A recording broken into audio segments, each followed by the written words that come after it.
ስሚ ሚስትርሽን ለሰላም ከነገርኳት ከዚህ ቤት መንቅራ ነው የምታስወጣሽ። አታስፈራሪ፣ ምንም አታመጭም። የምን ሚስጥር ነው ደግሞ? ለምንድን ነው የማባረራት? ይሄን ያህል ምን ቢሆን ነው? እድሜ ልክሽን የሰው ነገር እንደፈለግሽ። ዝም በይ ጥገኛ። የሰው ነገር? ስለ ዳግም ነው የሚያወሩት? የሚያሳዝነው እንደዚህ ሆነሽ ራሱ ደስተኛ አይደለሽም። በሰው ደስታ ስለምቀኝ ደስታ ራሱ ካንቺ ርቋል። አፍሽን ዝጊ ሄለን። እኔ ምቀኛ አይደለሁም። ከምቀኛ ምቀኛ ነሽ። ለምታፈቅሪው ሰው እንኳን ባትመለሽ አውሬ ሰው ነሽ። ዳግም የገነት ልጅ እንደሆነ እያወቅሽ ቆይ እናትና ልጅ እንዴት ትለያያለሽ? ዳግም የገነት ልጅ? አዎ አደረኩኝ። ቆይ ምን አገባሽ? እሱ ለኔ ስሜት ምንም ሳይጨነቅ ሄዶ የእሱን ህይወት ገና ሲኦል ነው ማደርግበት። ያቺ ለማኝ ብሌንም ብትሆን አብራቸው መጥፋት ነበረባት። ለዛ ነው ስሟን ያጠፋሁት። አየሽ አንቺ አውሬ ነሽ። ሰላም ይሄንን ስራሽን ብታውቅ አንድ ቀን አታስቀምጥሽም ነበር።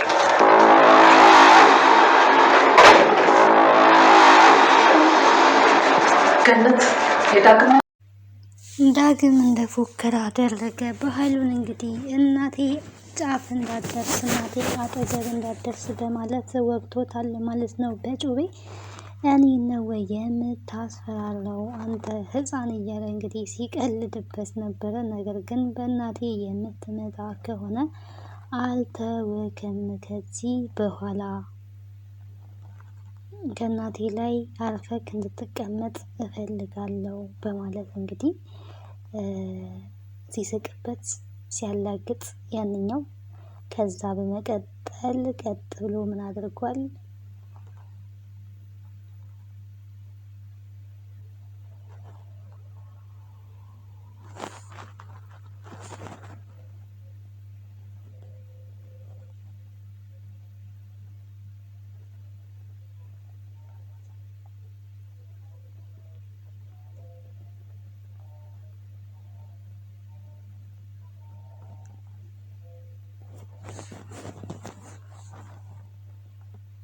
ወግቶታል ማለት ነው። በዚህ የተነሳ እንግዲህ ምን አድርጓል? ወግቶታል። ፎክሮ አልቀረም ማለት ነው። ከእናቴ አጠገብ እንድትደርስ አልፈልግም የሚል እንግዲህ ቆረጥ ያለ ውሳኔ ነው ሲናገር የነበረው። ብሌን ታዲያ ሊወጋው እንደሚችል መጀመሪያውኑ ጠርጥራ ነበረና ከዛ በቀጥታ ነው እንግዲህ ስትሮጥ ሄደችው። ስትሮጥ ስትሄድ እውነትም እሱም እንግዲህ በጩቤ ወቅቱ ደም እየደማ ነው የጠበቃቸው ማለት ነው። እናትየዋ የዳግም እናት እንዴት እንደዚህ ታደርጋለህ? እኔ ነፍሰ ገዳይ ልጅ የለኝም፣ ለምንድን ነው እንደዚህ የምታደርገው? በማለት እንግዲህ ዳግም ስትቆጣው ነበረ። ብሌንም ብትሆን እንዴት የሰው ህይወት ላይ እንደዚህ አይነት ነገር ታደርጋለህ? ጨካኝ ነክ፣ አረመኔ ነክ። የዋሁ የሆነው ዳጊ የት ሄዶ ነው? አንተ ግን እንዴት እንደዚህ ታደርጋለህ? እያለች እንግዲህ በጣም እየጮኸችበት ነበር ማለት ነው ከሚገባው በላይ። ታዲያ ሄለን ደግሞ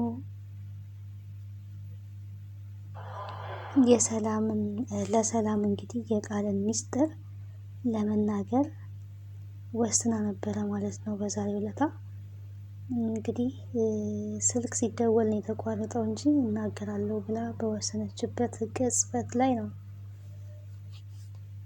ስልክ የተደወለው ደግሞ በኃይሉ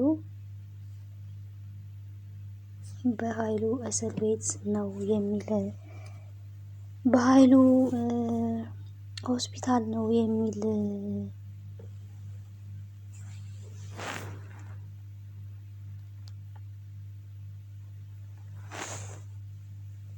ብሌን ደውላ እንግዲህ እንደዛ ብላታለች ማለት ነው። ብሌን እንግዲህ እንደዛ ያለችበት ምክንያት መጀመሪያ ሆስፒታል ይዛው የሄደችው እሱን ስለሆነ ነው ማለት ነው። ወደ ሆስፒታል ይዛ ሄደችው ብሌን ናት። ዳግም ግን የራሱ ጉዳይ ብሎ ነበረ። ግን እንዴት ዝም ትላለክ?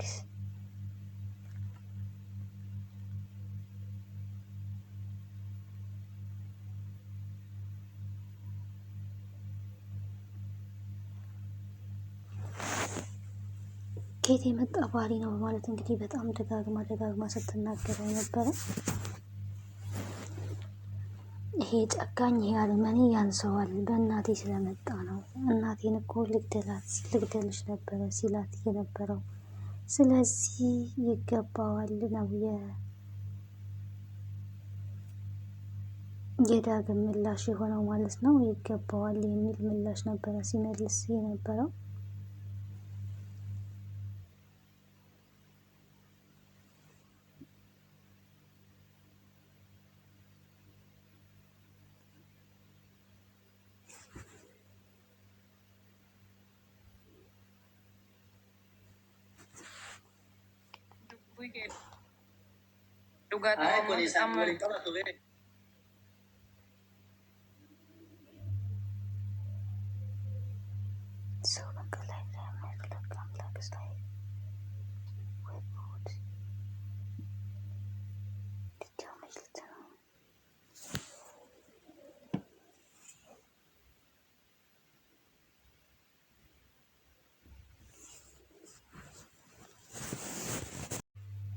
እንግዲህ ቃልም እናቴ ሚስጥሩን ሰማች በማለት ወይዘሮ ሰላም ሚስጥሩን የሰማች መስሏት በጣም ደንግጣ ነበረ።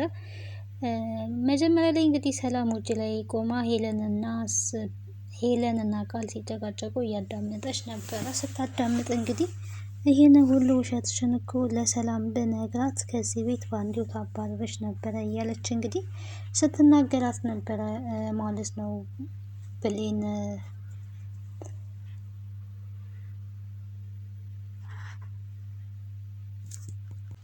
ሄለን ብሌንን እንደዛ እያለቻት ነበረ ማለት ነው። ቃልን ማለት ነው። ቃል ደግሞ እንግዲህ እኔ አንቺን መለማመጥ ሰልችቶኛል የራስሽ ጉዳይ ነበር ስትላት የነበረው። ሁሌም ቢሆን እንግዲህ ታስፈራራታለች ሄለን። አሁን ላይ ግን የጠየቀቻት ገንዘብ ከበድ ያለ ገንዘብ ነው። 50,000 ብር እንድትሰጪኝ እፈልጋለሁ እያለቻት ነው የምትገኘው። ለዛውም ዛሬው ነው ያለችው። እንግዲህ ዛሬው ነው 50,000 ብር የማሰጭኝ ካልሆነ እኔም ሚስጥርሽን እያንዳንዱን ለሰላም እናገራለሁ እያለች ነው የምትገኘው። እንግዲህ ሄለን አሁን ላይ የፈለገችውን ለማስደረግ ማስፈራሪያዋ እንግዲህ ሰላም ናት ማለት ነው። ሚስጥርሽን እናገራለሁ ነው የምትለው ሁሌም። ያው ዞሮ ግን ይሄ ሚስጥር አንድ ቀን መውጣቱ አይቀርም። ዛሬም ቢሆን ልትናገር ነበረ። እናገርብሻለሁ ስትያት ስታስፈራሪያት የነበረው ሚስጥር ምንድን ነው? በያሁን ነገርኛ አንድም ሳታስቀሪ በማለት እንግዲህ ልትናገር ነበረ። ግን በመሀል ላይ ምን ሆኗል? ስልክ ተደውሏል ማለት ነው። የተደወለው ስልክ ደግሞ በኃይሉ ሐኪም ቤት ነው የሚል ስልክ ነው የተደወለው እና በዚህ አማካኝነት እንግዲህ ቃል ዛሬ አመልጣለች። ግን ወደፊት ያው መናገሩ አይቀርም ሄለን። ሰላም ግን ደነዘዘች። ለምን እንደማነቃ አላውቅም። እኔ ምንም እየነቃች አይደለም። አሁንም እዛው ናት። ታጥቦ ጭቃ የሆነች ሴትዮ ናት ማለት ነው። ሁሌም ቢሆን እንዴት እንደዚህ ልትል ቻለች? ስለማን ነው የሚያወሩት? ስለ ዳግም ነው ወይ የሚያወሩት? እያለ ዝም ብላ ስትዘበራርቅ ነበረ። ስለ እሷ እየተወራ ማለት ነው። እኔ ይህንን ሚስጥርሽን እነግራለሁ፣ ከዚህ ቤት እንድትወጪ ያደርጋለሁ፣ ሰላም ከሰማይ ደግሞ በእርግጠኝነት ታስወጣሻለች እያለቻት እንግዲህ እየነገረቻት ይሄን ሁሉ በጆሮ እየሰማች ይሄ ልጄን ከቤት ላስወጣ የምችልበት ምክንያት ምንድን ነው? እንዴት ልትል ቻለች ብላ መጠየቅ ሲገባት አሁንም በቃ ዝም ብላ ተረት ላይ ናት ማለት ነው። ምንም አይገባትም። በነገራችን ላይ ተንዛዛ ይሄ ድራማ። ብሌን እንግዲህ እናቷን ሳታውቅ ክፍል 35 ምናምን ደረሰ። ይሄ በጣም ነው የሚያስጠላው። እስከ ክፍል 35 ድረስ አንዲት እናት ልጇን ሳታውቅ ለዛውም አብራት እየኖረች ማለት ነው። እና ይሄ ፌር አይደለም በእውነቱ፣ መሆንም የለበትም ማለት ነው። ዝም ተብሎ ነው እንጂ እንደዚህ መደረግ አልነበረበትም። ስህተት ላይ ናቸው። ቢያንስ ደብዳቤውን እንኳን ማንበብ ነበረባት። ባለፈው ቃል የሷ ልጅ እንዳልሆነች ለማወቅ እሱ ራሱ ይረዳት ነበረ እና እሱንም ሳታነብ መጀመሪያ ቃል እንደ ልጅ ነኝ ልጄ ናት ብላ ካሰበች ራሱ የምትላትን ነገር ልትሰማት ይገባል ማለት ነው። ብዙውን ጊዜ ግን ቃል እንግዲህ አትሰማትም። ሰላም ራሱን ነው ማሰማትና ይህ ስለምን ሆነ ብላ መጠርጠር አለባት ብዬ አስባለሁ። እንደ አንድ እናት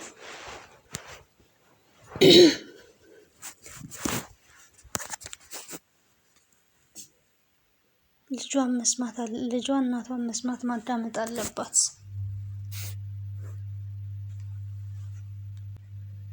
አሁን ላይ እንግዲህ የሰማችባት በጣም አጸያፊ ነገሮችን ሰምታባታለች።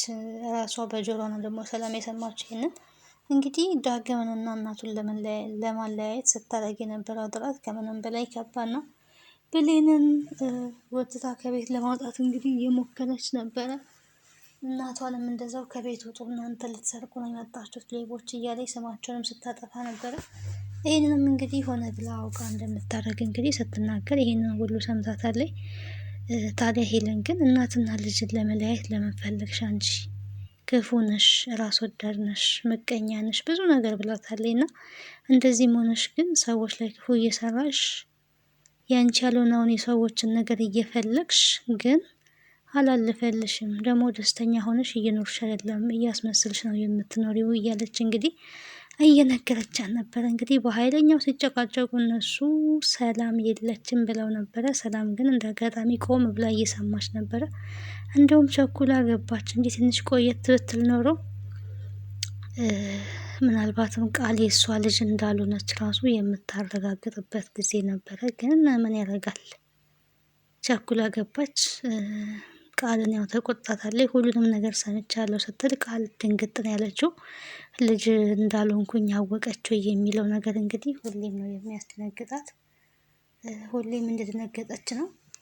ዳግም እንግዲህ ያው ከእናቱ ጋር ሄዶ ለእናቱ ምግብ ሰርቶ አብሮ እየበላ ይገኛል። ብሌን ደግሞ በኃይሉ እንግዲህ ያሳክመዋለች። በኃይሉ ታክሟል ኦልሬዲ። ግን ደህና ነኝ አልከሰውም የሚለው ነገር እያስመሰለ ነው ብዬ ነው እንትን የምለው። በኃይሉ መቼም ቢሆን አርፎ አይቀመጥም። አሁንም ቢሆን አረሳስቶ የዳግምን እናት ወይ ደግሞ ዳግምን የሆነ ነገር ሊያደርጋቸው ይችላል ማለት ነው።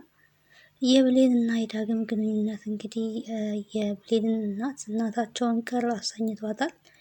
ይሄ ነገር ምንም አላማረኝም እናወራበታለን እያለች ትገኛለች።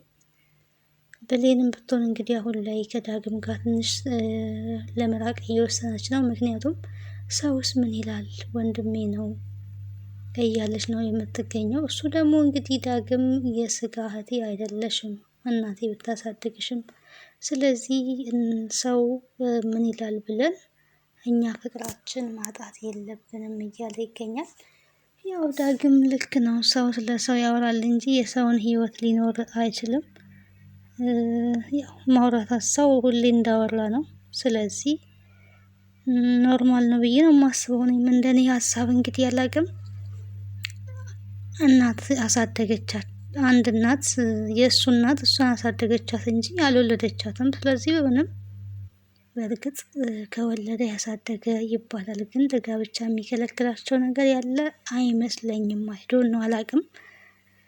ጋብቻ ያው እስከ 7 ቤት ተቆጥሮ ነው እና ግን ይሄ ደግሞ የስጋ ዝምድና የሚያገናኛቸው የለም። ዳግምም እንግዲህ ለምን እናቴን ለምን አገኘው እንድል ለምን ታሰኝኛለሽ እያለ ነው የሚገኘው። ምክንያቱም ወይዘሮ ገነትን ባያገኛት ኖሮ የብሌንና የዳግም ፍቅር ይቀጥል ነበረ። በነገራችን ላይ እኮ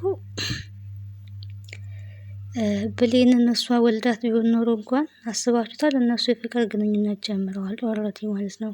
ከባድ ነው። አንዳንድ ጊዜ ሳይታወቁ እህትና ወንድም እንደዚህ ይፋቀራሉ፣ የሚጋቡም አሉ ሳያውቁ ማለት ነው። እና አንዳንዴ እንደዚህ በመራራቅ ውስጥ የሚከሰቱ ክስተቶች አሉ ማለት ነው።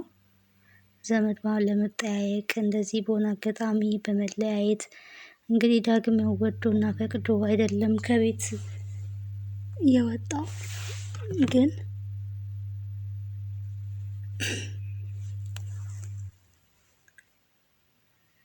ተገዶ ነው። ታዲያ የዳግምን አባትም ደግሞ በኃይሉ እንደገደለ ነው አሁን ላይ ወይዘሮ ገነት ይሄንን ብነግረው ልጄን አጠዋለሁ ብነግረው አይገባም ነው እያለች ያለችው።